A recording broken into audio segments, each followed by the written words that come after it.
Bonjour et bienvenue dans notre premier podcast AS People. Aujourd'hui, nous recevons Alexis qui va nous parler de son parcours. Bonjour Alexis, merci pour ta participation. Est-ce que tu pourrais te présenter ?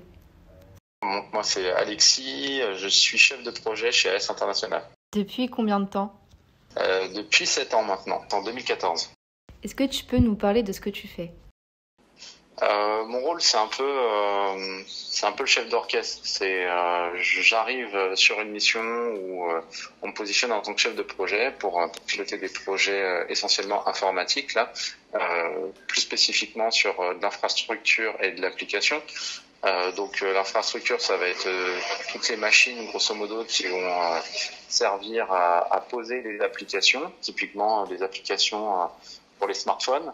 Là, en ce moment, je travaille pour le client BNP. On met en place des infrastructures, donc des serveurs, des machines qui vont servir à héberger les applications qu'on va retrouver, nous, sur les smartphones derrière. Voilà, pour les applications de type bancaire.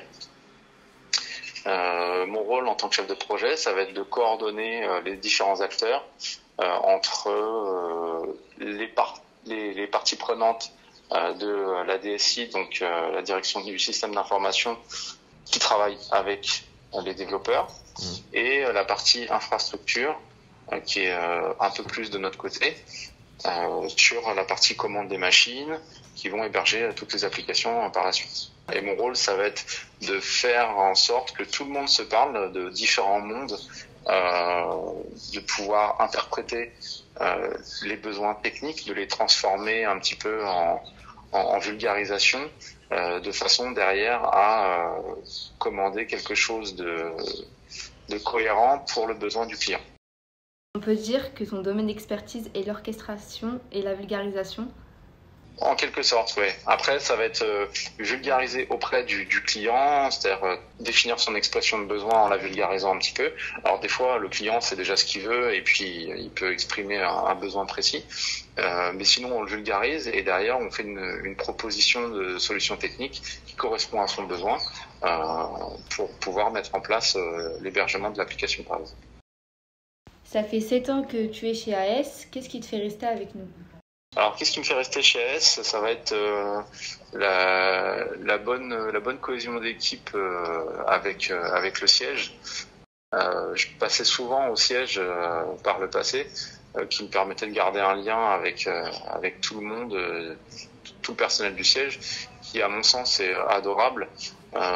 J'ai pu sympathiser avec pas mal de personnes et ce lien, à mon sens, est très important au sein d'AS. On est quand même une structure à taille humaine, si je puis dire, même si on commence à être quelques centaines de collaborateurs. On a ce lien qui est possible avec tout le monde. Et ça, c'est très appréciable. Chose qui n'est pas forcément le cas dans les très grands groupes. Est-ce que tu pourrais nous parler de ton parcours professionnel ? Écoute, moi, j'ai commencé en tant qu'ingé système. Il y a quelques années. Alors, j'ai fait des études en alternance aussi. DTS, licence, et en fait j'ai toujours eu cette appétence pour l'informatique depuis que je suis enfant. Quand j'étais gamin, je traînais dans les bureaux de ma mère avec les techniciens. Pour info, j'ai 36 ans, donc j'ai connu les débuts de l'informatique, vraiment le démarrage, quoi. Quand j'étais gamin, j'avais un 486, même un 386. Ça, c'est le premier ordinateur que j'ai eu. Mais quand j'étais dans les bureaux de ma mère, on était avec des 186, ça parlera aux plus anciens. Donc voilà, j'ai vraiment commencé depuis tout petit avec l'IT. Et puis je me suis dit, tiens, plus tard, ça serait peut-être pas mal d'aller dans ce domaine-là, même si j'avais d'autres idées à un moment. Et puis la raison a fait que dans les années 90, 2000, on est quand même arrivé sur un tournant où l'informatique a pris une place très importante dans notre société.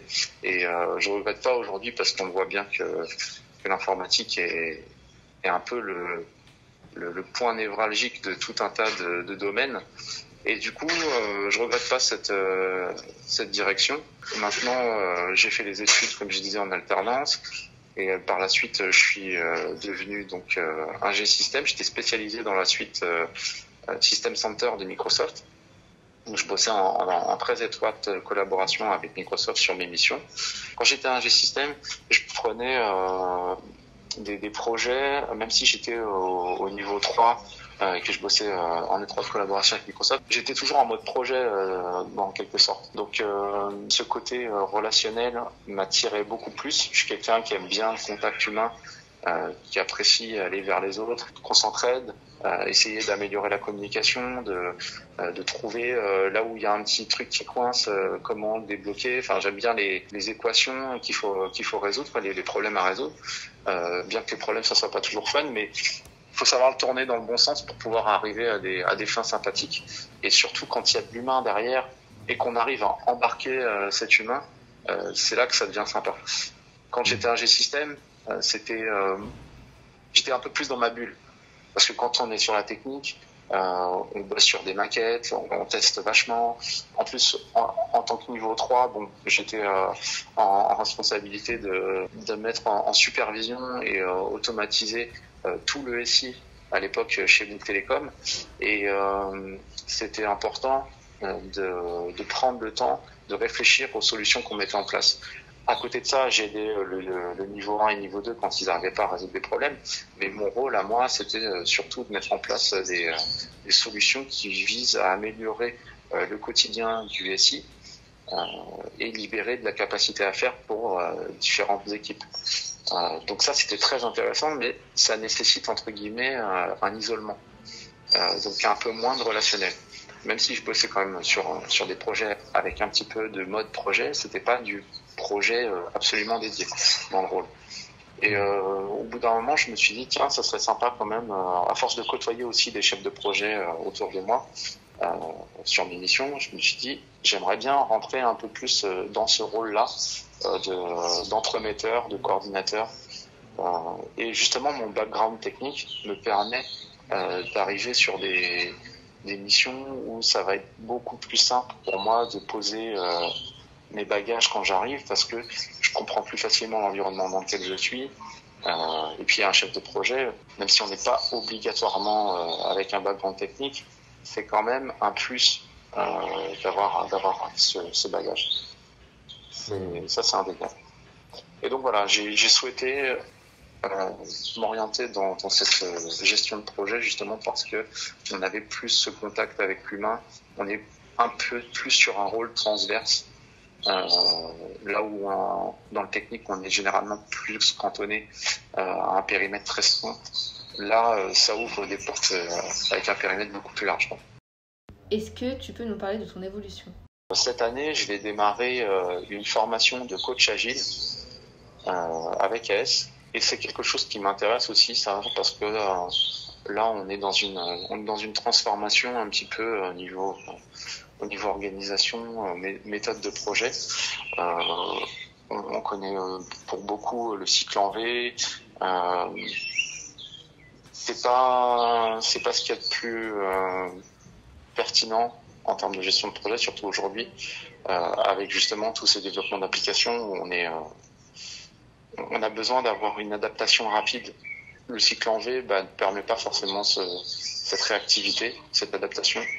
Et là, justement, toute cette partie agilité, même si c'est pas forcément nouveau, parce que ça date de fin 90, début 2000, où on était sur des méthodes qui tendaient en fait déjà vers l'agilité.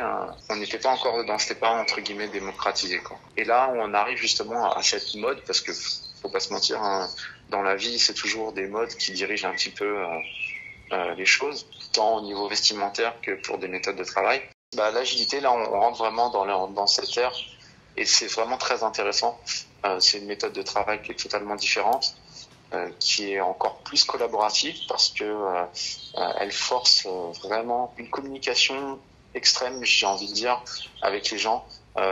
Il faut beaucoup plus réfléchir aussi à ce qu'on fait. On parle d'agilité, bien souvent on pense agilité, on s'est trompé, on efface, on recommence et puis on fait un peu n'importe quoi. Ça fait un peu le bac à sable, quoi. Il y a de ça, oui, mais pas que. Dans la théorie, on essaye de plus réfléchir les choses. Il y a beaucoup plus de brainstorming avec les gens. On partage davantage. Et ça, c'est intéressant. Ça implique beaucoup plus les personnes.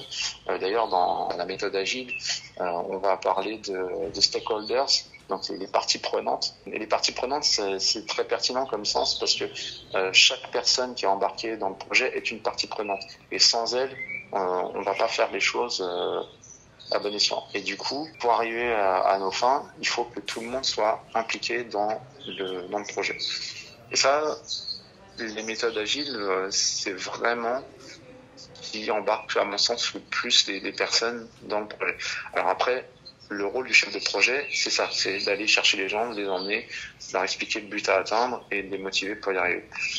Mais vraiment, ce rôle de coach agile là, qui est au centre d'un projet de développement, par exemple, c'est vraiment essentiel. Et ça, c'est vraiment ce qui m'intéresse. De ce côté concentrateur d'informations et puis fédération des personnes, c'est vraiment très intéressant.